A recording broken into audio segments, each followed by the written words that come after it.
सगळ्यांना जय श्रीराम. आजचा दिवस चांगला आहे आणि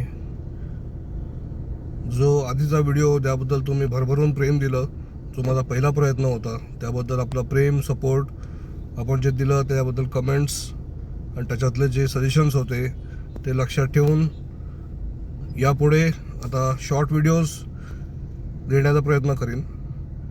आधीचा व्हिडिओ खूप लांब झाला होता, त्याच्यावर मला भरपूर कमेंट्स आले आणि त्याच्यात सुधारणा म्हणून आज असा छोटासा एक प्रयत्न करतो आहे. योगायोग असा की मी आत्ता आहे रांजणगाव गणपती मंदिराच्या समोर आणि बाप्पाच्या आशीर्वादाने त्याच्याच प्रांगणात उभं राहून हा व्हिडिओ रेकॉर्ड करायचा प्रयत्न करणार आहे आणि छोटीशी माहिती किंवा छोटं सजेशनसारखं हा एक प्रयत्न राहील. विषय असा आहे की इतक्यात आपण बघतोय की ॲक्सिडेंट्स रस्त्यांवर, गल्लीमध्ये, हायवेमध्ये हे खूप वाढले आहेत. याचं प्रमाण अतिशय वाढलं आहे आणि त्याच्यामुळे जे जीवितहानी होते, जे परिवार सेफ असायला पाहिजे, जे परिवार एकत्र असलं पाहिजे, अशा काही चुकांमुळे ते परिवार आज प्रॉब्लेममध्ये आहेत. तर असं न हो याच्यासाठी एक माझं छोटंसं माझ्या मनापासून एक जे येत होतं की आपण जी गाडी चालवतो ती टू व्हीलर असो की फोर व्हीलर असो, त्याच्याबद्दल आपण स्वतः अवेअर असले पाहिजे. गाडीबद्दल आपण जेव्हा गाडी चालवतो फक्त गाडी चालवणं महत्त्वाचं नाही आहे, त्या गाडीबद्दल माहीत असणं पण तितकंच महत्त्वाचं आहे आणि त्या गाडीची काळजी घेणं पण तितकंच महत्त्वाचं आहे. जसं आपलं आपण फॅमिलीची काळजी घेतो, फॅमिलीची काळजी घेतल्यामुळे परिवार चांगला राहतो, हॅपी राहतो आणि तशीच गाडीची काळजी घेतली तर गाडी पण हॅपी राहतो आणि आपण पण हॅपी राहतो. तर गाडीची काळजी कशी घ्यावी हे काय मला पुन्हा सांगायची गरज नाही, आपण सगळे त्याच्यात एक्सपर्ट आहात. पण जस्ट सजेशन म्हणून माझा असा विचार होता की एक सजेशन आपल्याला सगळ्यांना, सजेशन म्हणा त्याला किंवा माझी समज जेवढी आहे त्या हिशोबाने आपल्याला केलेला ॲडवाईस म्हणा, आपण जसं घेऊ शकाल तसं घेऊ शकतो. तर या ॲक्सिडेंटला टाळण्यामागे आपल्या सगळ्यांना माहिती आहे दोन गोष्टी असतात. एक असतं की गाडीची आपण काळजी दोन टाईपने घेतो, एक तर इंजिनची काळजी आणि दुसरी ब्रेक्सची काळजी. इंजिनला काळजी घेण्याचं कारण, इंजिनला काळजी घेण्याचा जो पद्धत आहे ती आहे रेग्युलर सर्व्हिसिंग, थरो सर्व्हिसिंग. आणि दुसरी काळजी घेणं म्हणजे ब्रेक्सची काळजी घेणं. आज प्रत्येक गाडीमध्ये डिस्क ब्रेक्स आहेत.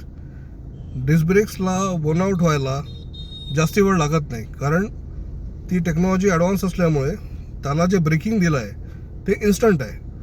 इन्स्टंट ब्रेकिंगमध्ये जितकं ब्रेक पार्ट्स घासले जातात त्यामुळे ते लवकर वन आउट होतात आणि लवकर वन आउट झाल्यामुळे ब्रेक फेल होण्याचे चान्सेस अतिशय वाढतात, कारण हीट होतात. ते ड्रम ब्रेक्स तेवढे आधी हीट होत नव्हते.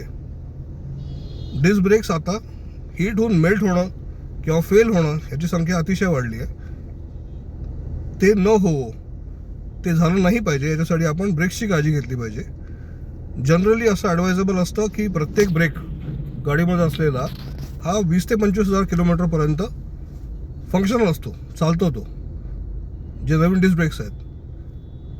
आपण समजा त्याची व्यवस्थित काळजी घेतली, सडन ब्रेकिंग नाही केलं, जर्की ब्रेकिंग नाही केलं, तर या जर्की ब्रेकिंग न केल्यामुळे, गाडीची काळजी घेतल्यामुळे त्याची गाडीची लाईफ, मग ती इंजिनची लाईफ असो व ब्रेकची लाईफ असो, ती थोड्याफार प्रमाणात 10 ते 15% वाढतं आणि 40,000 ते 45,000 किलोमीटरपर्यंत आपण त्याला एक्सटेंड करू शकतो.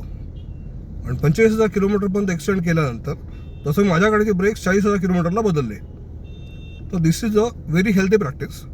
हे असं आपण करू समजा तर गाडी हेल्दी राहील, फिट राहील आणि जास्ती लाँग रनसाठी जाऊ शकेल.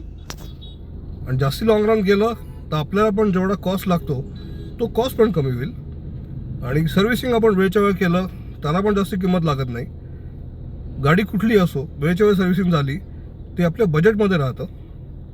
सो हेच एक छोटंसं ॲडवाईस होतं आपल्यासाठी आणि ॲडवाईस म्हणण्यापेक्षा एक रिक्वेस्ट होती की फॅमिलीजला एकत्र ठेवण्याची ह्याच्यापेक्षा बेटर सर्व्हिस आपण देऊ शकत नाही, ती आपण रिस्पॉन्सिबल ड्रायव्हर्स म्हणून घ्यावी अशी माझी कळकळीची विनंती आहे सगळ्यांना. तर आपण हे सगळं करावं अशी माझी इच्छा आहे. व्हिडिओ ऑलरेडी 5 मिनिटात झालेला आहे, त्यामुळे आपण इथेच थांबू आता.